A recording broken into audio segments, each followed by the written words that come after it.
It's a long way from Pompeii.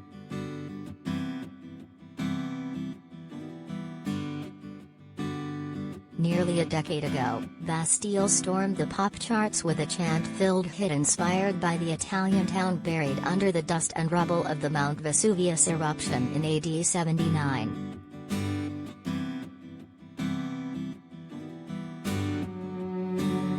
Not exactly typical top 40 fodder, but it broke the British quartet in the US.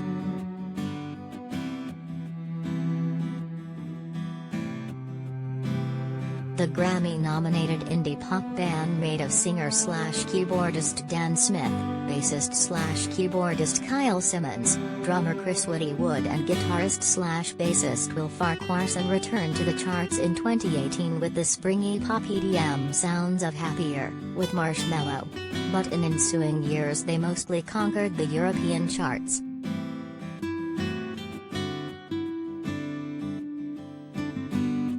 On Friday, Bastille returns with their fourth album, Give Me the Future, a dance pop collection produced by the Pope of Pop, Ryan Tedder.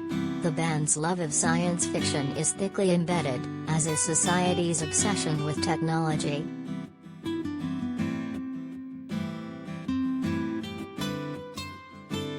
Some of the band's favorite songs.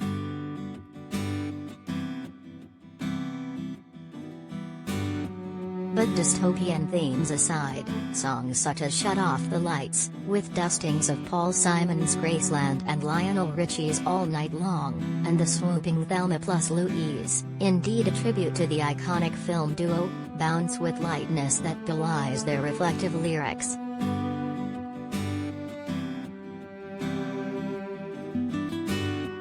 Bespectacled singer Smith, a gregarious guy sporting a teal baseball cap as he appears via Zoom from London, talked to USA Today about working with Tedder, looping in Sound of Metal actor-slash-rapper Riz Ahmed for a cameo and breaking the US market.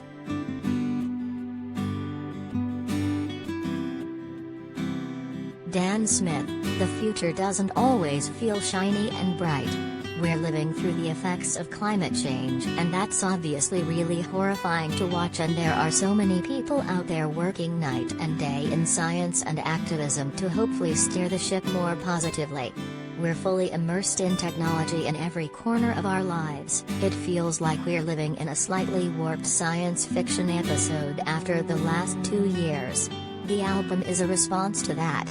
There are a lot of complex topics, but we wanted it to feel like a bit of an adventure. We wanted to hold a mirror up to the brilliant things and the awful things that have happened. But it's a pop album.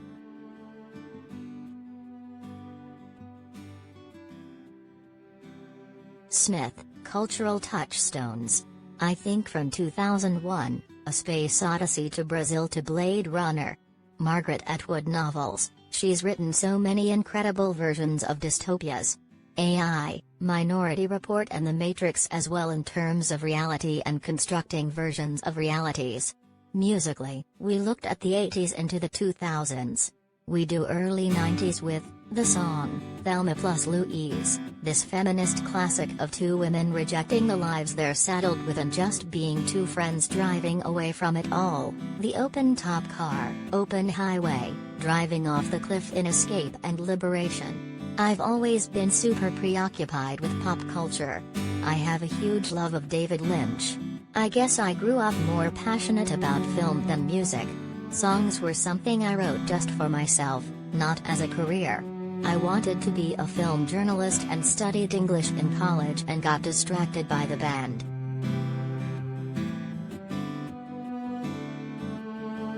Why so many major musicians are selling their catalogs.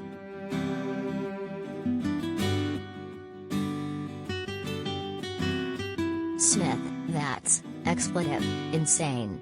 For me, I never really wanted to be a frontman or be in a band, so making music was about escapism, it was about imagination. With Pompeii I was thinking about people who had been stuck in the same position since being hit by a volcano and being stuck there forever. This album happened to be science fiction.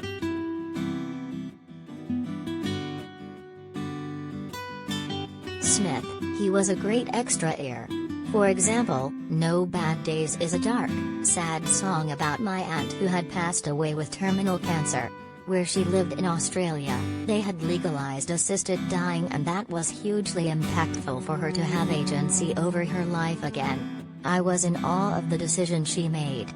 I had gone to Australia to say goodbye to her, and a few weeks later was working on music and this song fell out.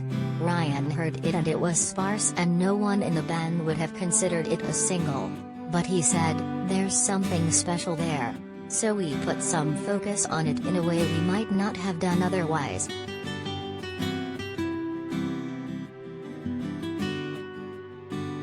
Smith, when I approached him, he listened to the album and liked the ideas we were exploring. I was thinking of the track on Frank Ocean's Blonde album, Solo, Reprise, with Andre 3000 taking over. I felt like it had to be an intimate moment. It feels like you were both in bed and in orbit. We only knew each other in passing. I'm a really big fan of his, and as an activist he has a lot to say. It was a real privilege to get to work with him.